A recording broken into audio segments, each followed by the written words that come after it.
Sugar and Jeremy, it has been an honor to be hosting the show na kung saan kayo nagpakita ng inyong vulnerability, strengths, weaknesses, and your story, your life story. Ako kasi personally, sa lahat ng mga naging performances na nangyari, sa kanila ako pinaka naging emotional as well. So maybe because I've seen them, especially on Sugar's story, alam ko na ginagawa niya to for her family, lalo ngayon siya, single mom siya, and ang inspiration niya is her kids.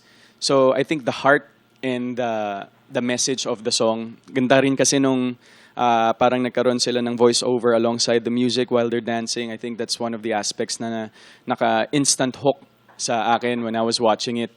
Sugar and Jiro, congratulations sa inyo. Finally, makaka-rest at makaka-recover na kayo ng champion kayo. Congrats, enjoy the moment, and deserve niya yan. Proud ako sa inyo.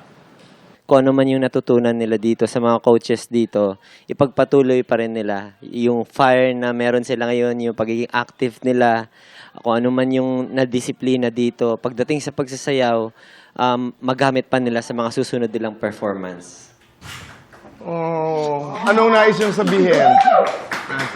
Sagutin niyo si Alden, si Raver, at saka si Coach Jay. Yun. Thank you so much po. Kasi yung journey namin, mahirap siya, pero alam namin, ang dami ko natutunan dito, Tito Boy. Natutunan ko humaba yung pasensya ko lalo. Kasi pag nanay ka naman, mahaba talaga pasensya mo. Pero mas dito ko na ano yung pain, dapat iaako mo siya sa sarili mo na malalagpasan mo lahat. At hindi lang yun, and you make it into art. Di ba? Lahat ng Lahat yan emosyon, nagagamit nagagamit Oo. talaga. But